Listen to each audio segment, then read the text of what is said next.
Dua itu apa aja? Yang pertama itu kalau bahasanya orang anatomi fisiologis itu memang rotulannya gitu. Kalau menurut kita yang baru belajar gitu ya. Nah, itu menurut mereka itu ada namanya nepa. Nepa itu apa? Ada orang Sunda nggak? Nepa.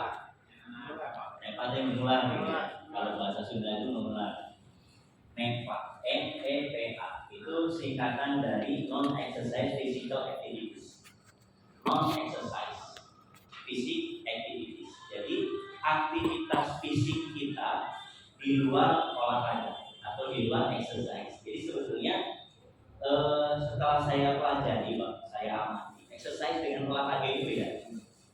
Ya, atau paling tidak olahraga itu kemudian terbagi menjadi dua lagi. Nanti kita bahas lagi. Nah, NEPA itu ada juga yang menyebutnya itu NEAT. NEAT itu apa? NEAT sama non exercise activities thermogenesis. Nah, apalagi itu? Aktivitas di luar olahraga yang bisa membakar kalori. Ya, thermogenesis itu artinya apa? Membakar kalori. Nah, termasuk juga walaupun hanya sekedar duduk-duduk kayak bapak-bapak kayak gitu tuh, itu juga sebetulnya thermogenesis. Ya, masuk activity fisik, ya, physical activity. Nah, yang kedua itu disebut exercise. Exercise itu adalah latihan. Latihan untuk apa? Latihan untuk memelihara postur tubuh, ya, tubuh kita. Jadi kalau saya lihat Bapak Ibu kalau melihat orang sudah teranalisa tuh masalahnya apa? Nah, kalau kita ya terapi PBB, ada Pak Mul, Pak Tony bahas ini tuh yang dilihat itu apa ya Pak? Bidang. Atau bidang ya. Manusia itu terbagi menjadi 3 bidang. Coba boleh Mas maju ke depan. Saya minta untuk jadi contoh ya. Namanya Mas siapa? Mas Ruli, dari mana Mas? Dari Ngawi, Masya Allah ya. Nah, apa yang bisa Bapak Ibu lihat dari Mas Ruli ini? 3 bidangnya sudah kelihatan belum? Oh belum. Nah, 3 bidang itu yang pertama disebut sebagai bidang sagita. Bidang apa Pak?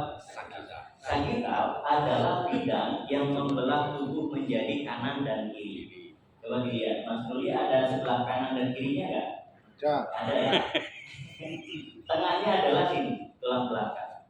Tulang belakang itu disebut titik tengah karena dia itu yang membelah, ya kan?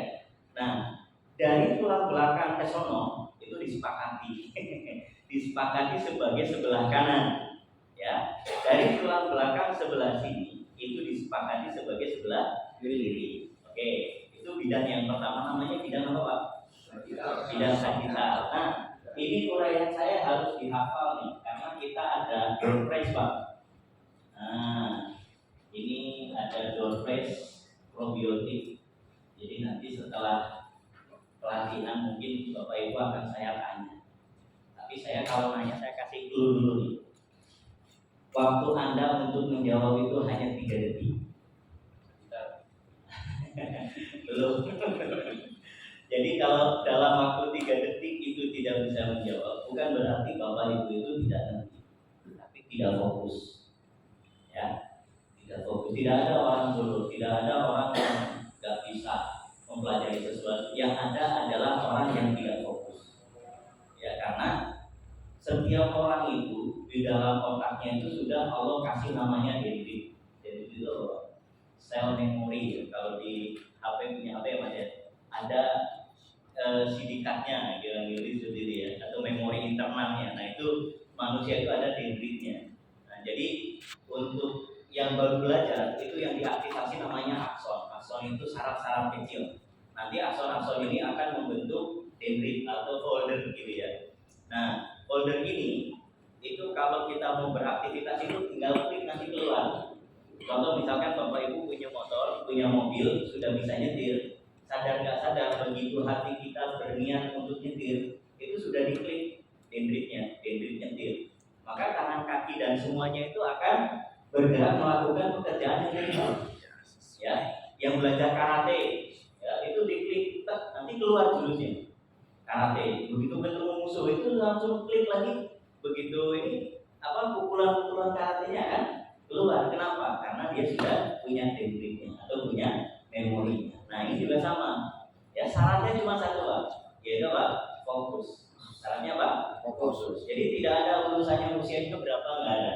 Ya, yang penting Anda fokus, itu akan seperti orang makan. Ya makan itu dinikmati aja Pak, nggak akan kemana-mana. Pasti makanan itu ke lambung. Betul ya? Iya kan? Nanti dia bisa jadi tenaga, bisa jadi penglihatan, bisa jadi apapun. Ya, belajar juga gitu. Kalau Bapak menikmati pasti bisa. Ya, kalau menikmati berarti fokus. Kalau yang tidak menikmati berarti kurang fokus. Oke, kita lanjut tadi sampai bidang apa Pak? Sakitan. Nah, bidang sakitan itu apa? Kanan kiri. Yang kanan dan Ya, kiri. bidang yang membelah manusia menjadi kanan dan kiri. Kemudian yang kedua itu namanya bidang transversal. Bidang apa Pak? Transversal. Itu adalah bidang yang membelah tubuh kita menjadi atas dan bawah. Tengahnya adalah pelvis.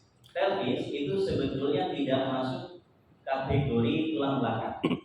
Yang mohon maaf, balik kanan Pak. Nah, yang disebut pelvis itu ini Pak.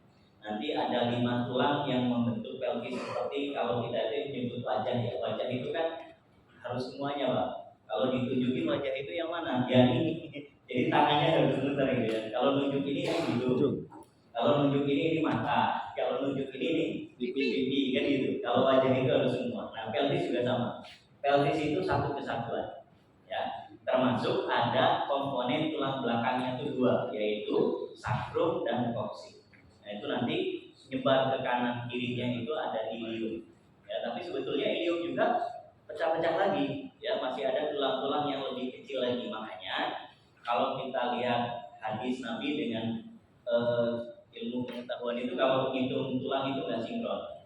Kenapa? Karena ngitungnya beda. Kalau di hadis itu ngitungnya waktu kecil.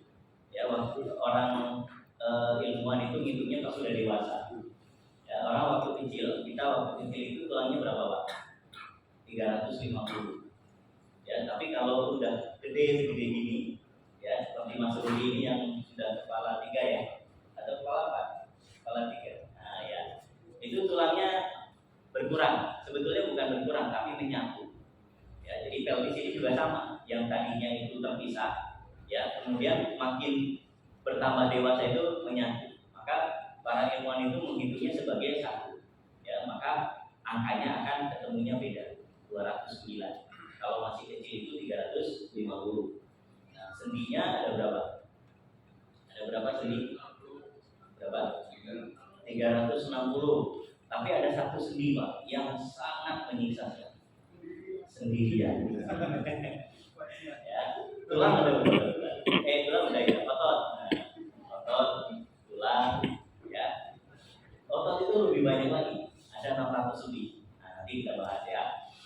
Nah, ini pelvis. Pelvis itu pinggul. Ya. Jadi kalau terapis itu bahasanya mesti lebih levelnya lebih tinggi daripada pasien. Kenapa Pak? Supaya pasien itu yakin dengan kita. Ya. Supaya pasien itu menempatkan kita satu level lah, minimal lebih tinggi dari dia. Ya. Kemudian akan muncul apa? Placebo-nya. Placebo itu apa? Kepercayaan yang total. Ya, kalau sudah percaya total itu insya Allah udah sembuh 50%. Ya kayak kita nyimpan motor di bengkel, ya kitanya percaya total.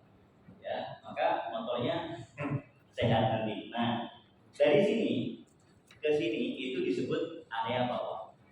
Dari sini ke sini disebut area atas. Ya, itu bidang apa namanya? Transversal.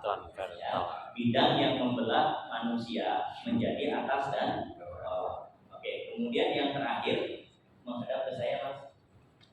Namanya bidang frontal. Namanya bidang apa Pak? Frontal. Frontal itu bidang yang membelah menjadi depan dan belakang. Coba, ada nggak depan belakangnya? Ada ya. Nah dari sini ke sini disebut depan, dari sini ke sini disebut belakang. Oke. Sekarang balik lagi ngadap ke sana. Nah kita analisa. Kira-kira dari bidang sagitalnya kanan dan kiri, Mas Ruli ini menurut Bapak Ibu simetris atau tidak? Tidak ya. Ngerasa nggak Mas? Ngerasa ya? Kira-kira kalau kita lihat pundak turun, pundak kanan dengan pundak kiri ini tingginya sama saja. Sama ya. Yang lebih tinggi yang sebelah mana? Kelihatan jelas sekali ya, Beb? Kelihatan jelas sekali. Kemudian leher. Ya, kalau saya lihat dari belakang sini, Pak, posisi tangan ini bidang frontalnya tidak sama, tengahnya tidak sama. Jadi yang ini agak lebih ke belakang, yang ini agak lebih maju. Ya, kemudian coba berbalik, Mas. Nah, berbaliknya ke sini. Lihat likat, kelihatan nggak Pak yang jauh? Likatnya itu nonjol sebelah. Kelihatan nggak? Kelihatan. Mana yang lebih nonjol? Kanan. Kanan. Ya, yang kiri agak kempes, turun ke bawah. Nah, kalau diraba gini, nah ini kerasa yang kiri lebih tegang ototnya daripada yang kanan. Ya, jadi nanti kalau kita ukur karena ini turun itu naiknya dari sini. Ya, ini ada penghubungnya otot, namanya otot apa? Otot yang menghubungkan antara pelvis dengan skapula. Skapula itu apa? Belikat. Entong-entong. Nah, makanya orang ini kalau berjalan, ya, jangan dikira kaki dan tangan itu tidak ada hubungan. Kaki dan tangan itu ada hubungan, namanya hubungan antagonis.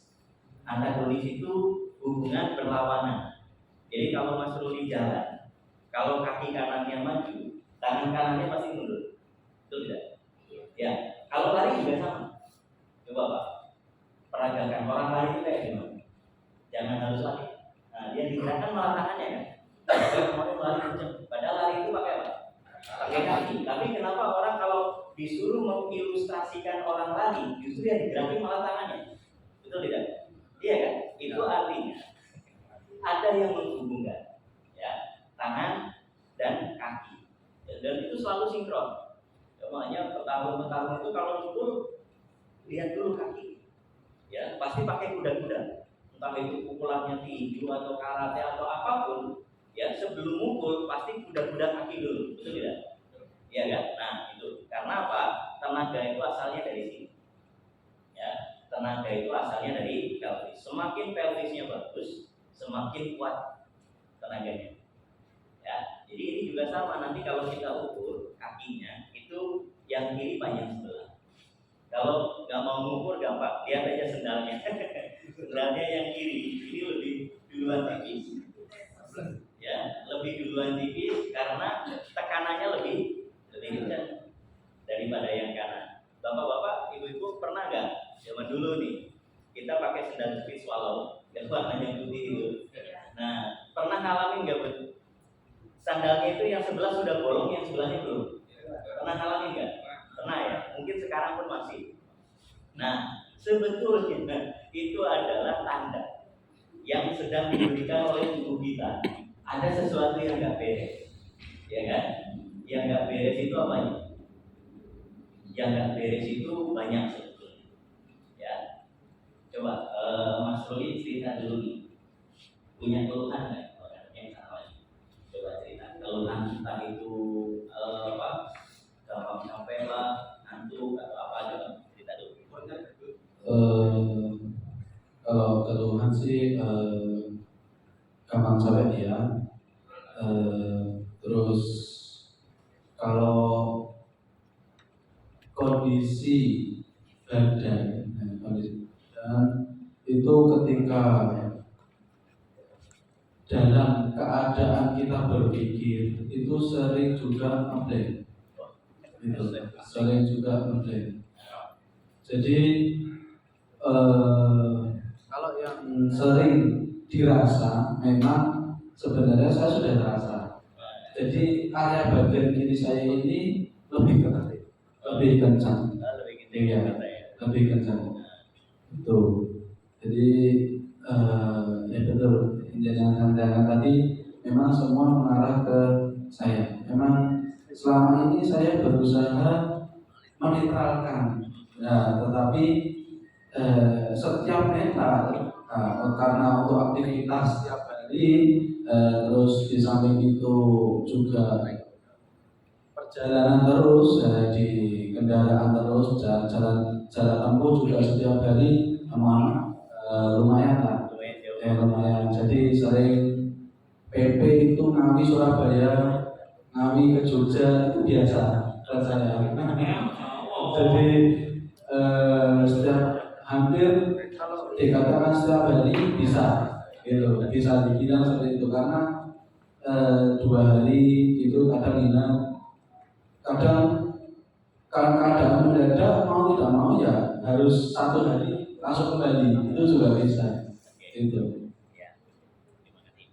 Oke, terima kasih atas uraian dan contohnya. Silakan kembali ke tempat semula.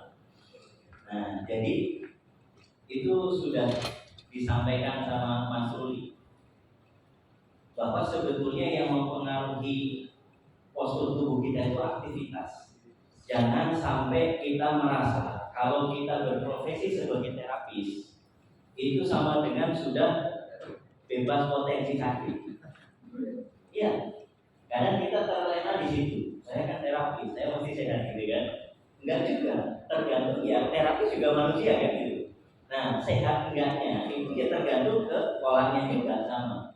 Saya lihat terapis itu kayak gitu, ya, enggak di sini, enggak di sono, di luar Jawa, di luar negeri. Yang saya lihat itu justru terapis itu sekarang banyak pesanan, istilahnya orang dengar ya, pasien. Saya juga ngalamin Pak, saya baru pulang dari Balai Endah ke tempat saya Majalaya itu 20 kilo. Nah saya baru belok, belum masuk rumah, itu telepon sudah bunyi, sudah dipanggil lagi ke Majalaya Kota atau ke Ciparai, padahal kita belum nyampe rumah. Kasihan nih kondisinya gini-gini. Kita sebagai manusia itu kondisi seperti itu capek atau tidak? Capek. Tapi rasa empati kita yang akan mendorong kita untuk jalan lagi. Ya, saya tadinya udah mau pulang betul. Saya lagi di mana nih? Saya lagi di luar di Majalaya gitu ya. Terapi. Waktu itu terapinya belum selesai. Bisa saya nanti sekalian ke sini ke daerah Pelok itu naik gunung lagi Pak. Naik gunung gitu kan. Ya saya ini kakak saya jatuh dari genteng waktu benerin genteng, sekarang itu masih belum bisa jalan sama sekali. Ya, nah otomatis ya saya juga kasihan kan gitu. Karena kalau bukan saya yang nerapi ya kelihatannya nggak ada solusi yang lain. Nah, akhirnya saya nggak jadi pulang. Ya, akhirnya lanjut lagi naik gunung ke sana. Perjalanan sekitar 30 menit, kalau PP berarti 1 jam gitu. Ya, itu untuk perjalanannya saja, belum terapi. Nah, maka aktivitas seperti ini akan berpengaruh pada postur kita sebagai terapi. Nah, bahkan duduk saja, duduk seperti ini, itu menggeser posisi otot, tulang, dan sendi atau tidak? Buktinya apa? Buktinya apa? Bisa memberikan bukti bahwa hanya sekedar duduk pun bisa menggeser posisi otot. Buktinya gampang. Kalau Bapak Ibu lihat orang habis sholat Jumat, habis pengajian, kan mereka cuma duduk tuh, tapi bangun dari duduk begini, gitu. Lihat kan? Ada yang begini tangannya. Itu dia sedang memperbaiki dirinya sendiri. Betul tidak? Itu dia merasa ada yang berubah pada posisi kontur otot, tulang, dan sendinya. Betul tidak? Pertanyaan selanjutnya, apakah dengan menggerakkan gini-gini itu efektif? Efektif atau tidak? Tidak. Seberapa persen efektivitasnya? Yang mungkin ada nyaman ya. Kita juga sama tuh. Nanti habis pelatihan ini ada yang gini tangannya ya. Betul nggak? Iya kan? Ada yang diputar-putar gitu. Saya kemarin nerapi seorang ustaz. Ustaz ini senior. Beliau juga tingkat nasional lah, keliling. Nah begitu begitu pandemi itu kan semua jadwal beliau di cancel karena nggak boleh ada pengajian, nggak boleh ada kerumunan, nggak boleh sholat Jumat. Akhirnya ya bukan cuma beliau, semua orang kayak gitu di rumah saja gitu ya. Nah daripada nganggur, akhirnya beliau ngetik bikin buku, bukunya udah jadi 12 jilid, satu jilidnya itu 600 halaman Pak. Ya, bayangin itu berapa lama dia harus duduk di depan komputer. Nah ternyata dia manggil saya, kan udah saya sakit, leher sakit, sama pinggul, pelvis gitu ya, sakit semua.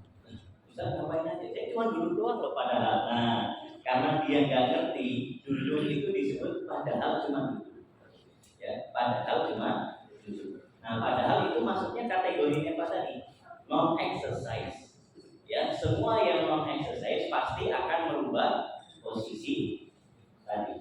Ya, entah itu otot, entah itu sendi, entah itu tulang. Nah, kemudian tulang-tulang dan sendi yang bergeser membuat otot kaku. Otot kaku itu bahasa anatominya apa? Radikulasi. Radikulasi itu otot kaku. Ya, otot kaku. Nah, radikulasi ini definisinya kalau kita lihat di mana Pak? Di kamus bahasa itu menjepit pembuluh darah terutama. Ya, yang paling banyak dilihat pembuluh darah. Padahal pembuluh saraf, limfa dan juga manusia ada berapa sih pembuluhnya Pak? Pembuluh manusia ada berapa? Ada 3 apa saja? Darah, saraf, limfa. Nah, kalau yang akupunktur itu ada satu lagi, namanya meridian. Ya, meridian. Kalau bahasa PTB-nya itu bases, meridian, dermatom, sama apalagi satu lagi itu resonansi itu sama aja.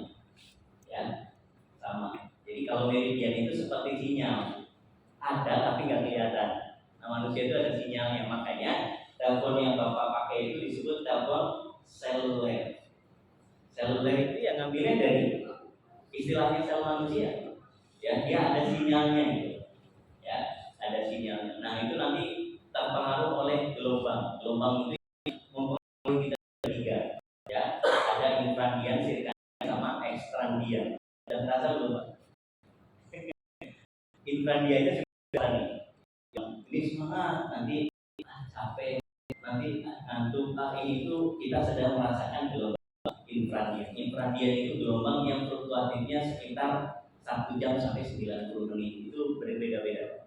Ya, makanya nanti kita ada namanya tuh kalau di training itu namanya ice breaking.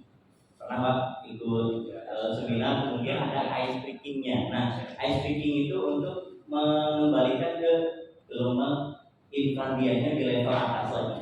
Ya, biasanya kalau udah pada ngantuk, nah infradiannya itu udah turun, gitu kan? Nah, nanti sama trainernya kita kasih ice breaking. Nah, ice itu kan sesuatu yang membeku, break itu dihancurin, biar cair lagi, gitu kan? Nah, ice breaking. Nanti kita ice breaking ya, atau mau sekarang? Mau nanti atau sekarang? Bapak masih merasa semangat atau masih ngantuk? Nah, atau kurang fokus? Siapa yang kurang fokus? Sudah fokus belum Bu? Sudah. Bapak sudah fokus? Sudah. Nah, saya pengen cek dulu nih. Bapak Ibu sudah fokus beneran atau hanya ngomongnya saja sudah fokus tapi nggak ngerti fokus itu kayak gimana? Nah, otak kita kan ada 2 ini, kanan dan kiri ya. Nah, itu kan kerjanya cross line. Cross line itu saling sila. Yang kanan kontrol kiri, yang kiri kontrol kanan. Nah, kalau orang yang otaknya sudah fokus, dia bisa melakukan 2 gerakan yang tidak dinamis dengan cara yang benar. Contoh, boleh dibantu pegang mic-nya Pak. Saya mau pakai 2 tangan. Coba Bapak Ibu, tangannya seperti ini, yang kanan, yang kiri seperti ini. Kemudian didorong, yang kanan mendorong ke kiri. Nah, yang anggap ini pistol, ini orang. Jadi pistolnya ngejar orang. Kemudian dibalik. Nah, kemudian dibalik lagi. Nah, bisa tidak? Nah, ini pistol sama pistol. Ada yang gini. Nah, coba ulangi lagi. Kanan pistol, kiri orang. Tiba-tiba. Oke, sekarang pistolnya ngejar orang. Dibalik. Gitu ya. Balik lagi. Nah, itu kan pistol lagi. Pistol-pistolan. Nah, gitu. Oke, sekarang orangnya 2, pistolnya 1. Ya. Yang kanan masih jadi pistol. Kejar 2 orang ini. Kemudian dibalik, yang kiri pistol, yang kanan orang. Orangnya ada berapa, Pak? 2. Balik lagi, orangnya 2. Nah, balik lagi, orangnya 2. Ini malah pistolnya yang 2. Ya kan, pistolnya 2. Nah, berarti belum fokus, Pak. Ya. Oke, sekarang agak ini lagi tantangannya. Ini pistol, ini orangnya 1. Setiap berbalik, orangnya bertambah. Berbalik ini kan jadi 2 nih. Begitu yang kanan jadi pistol, dibaliknya jadi 3. Begitu yang kiri jadi pistol, yang kanan jadi 4. Begitu jadi pistol, yang kiri jadi 5. Begitu jadi pistol, yang kanan jadi 0. Nah, kemudian diulangi lagi. Tuh, ya itu malah orangnya yang ngejar pistol. Jadi, nah ini pistol, ini orangnya 0. Bisa ya? Coba. Jangan lihat saya nih. Jangan lihat saya. Masih gini, Pak. Masih yang kanan pistol, yang kiri 1 orang. Oke, siap ya. Mulai kejar. Balik. Nah, baliknya jadi 2, Pak. Kejar lagi. Baliknya jadi 3. Nah, 3. Nah, balik lagi jadi 4. Nah, balik lagi jadi 5. Nah, balik lagi jadi 0. Nah, kemudian dibalik. Yang 0 jadi pistol, yang pistol jadi 1 orang. Nah, terus balik lagi. Balik lagi. Balik lagi. Balik lagi. Dibaliknya setiap berbalik bertambah orangnya. Oke. Nah, itu kan bingung nggak, Pak? Masih bingung ya? Oke, kalau yang sudah lancar itu akan melakukannya dengan mudah. Oke, sekarang ganti lagi. Tangan kanan seperti ini, Pak. Tangan kanan 5 jari. Kita tutup 1 per 1 jarinya itu dari kelingking dulu. Ya. Oke, mulai 1, 2, 3, 4, 5. Oke, sekarang yang kiri dikepalkan. Kita buka mulai dari jempol. 1, 2, 3, 4, 5. Oke, ditutup lagi mulai dari kelingking. 1, 2, 3, 4, 5. Oke, gampang apa susah? Gampang ya. Sekarang bareng. Yang kanan dibuka, yang kiri ditutup. Yang kiri ditutup. Yang kanan ditutup mulai dari kelingking. Yang kiri dibuka mulai dari jempol. Bersamaan. Oke ya. Siap? Perhatikan. 1, 2, 3, 4, 5. Oke, dibalik. Sekarang yang kiri ditutup mulai dari kelingking, yang kanan dibuka mulai dari jempol. Siap ya? Mulai 1, 2, 3, 4, 5. Oke, sekarang kita balik lagi dengan hitungan yang dipercepat. Oke ya, mulai 1, 2, 3, 4, 5. Balik lagi 1, 2, 3, 4, 5. Oke. Nah, gitu. Gimana rasanya, Pak? Gimana? Bingung atau tidak? Bingung ya. Nah, ini namanya brain gym. Namanya Pak? Brain gym. Brain gym itu apa? Senam otak. Senam otak itu gunanya untuk mensinkronkan otak kanan dan kiri. Nah, gunanya otak kanan kiri sinkron itu 1. Kalau kita belajar, insya Allah lebih cepat, ya, lebih cepat paham. Ya, yang kedua itu bisa mencegah penyakit-penyakit menurunnya fungsi otak di masa ketika usianya sudah senior. Ya, ada Alzheimer, ada macam-macam ya. Itu bisa dicegah dengan senam kayak gitu.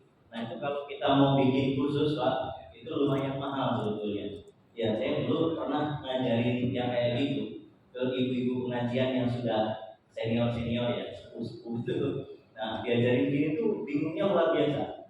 Nah, ternyata semangat belajarnya itu tinggi sekali, Pak. Begitu pulang dari pengajian, naik angkot, naik andong ya, kalau di sini namanya andong kereta kuda ya. Kalau di sana namanya kereta gitu. Naik andong. Itu di dalam angkot masih gini.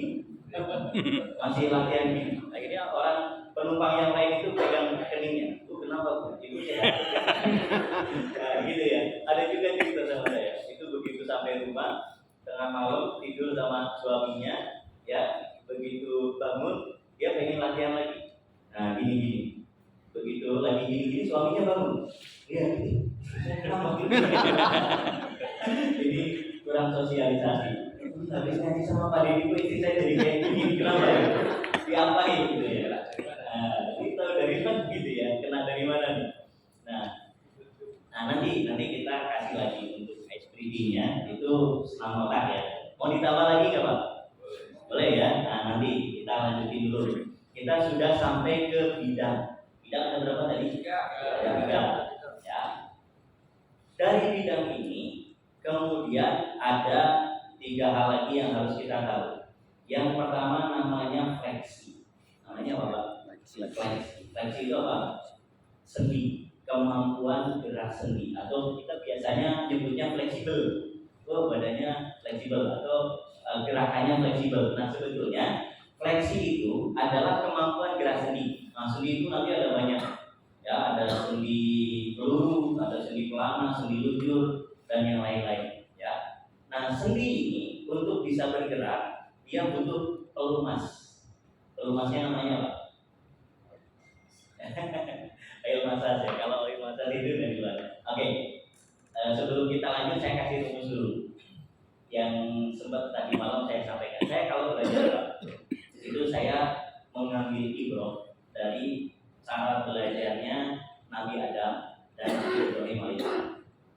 Ya. Nabi Adam itu dikasih ilmu oleh Allah berupa nama-nama. Ya, wa'allama Adam al-asma. Ya, jadi kayak saya kan tadi nyebut nama terus tuh. Tulang, otot, sendi, bidang, itu kan nama semua ya. Ilmu itu karena semua ilmu itu sebetulnya nama. Ya, orang yang belajar ilmu terapi, Pak, entah itu akupunktur lah, entah itu pijat atau herbal atau apapun, nanti ya yang akan Bapak Ibu pelajari itu ya nama-nama organ manusia. Ya mau belajar akupunktur nanti yang ketemunya jantung gitu kan, ketemunya pembuluh darah, ketemunya paru-paru, lambung, usus gitu kan. Itu kan nama-nama komponennya manusia. Betul ya? Betul ya? Ilmu itu adalah nama. Kita petakan dulu. Ya, kita mau belajar apa nih? Ilmu apa? Manusia. Nah, berarti nanti kita akan diperkenalkan dengan nama-nama komponennya manusia. Atau orang yang mau belajar bengkel misalnya, bengkel mobil. Nah, itu nama umumnya dulu, mobil. Nanti ada nama-nama khususnya. Nanti dia akan dikenalkan dengan nama-nama komponen mobil. Ini karburator, ini kabel, ini aki, ini apa lagi?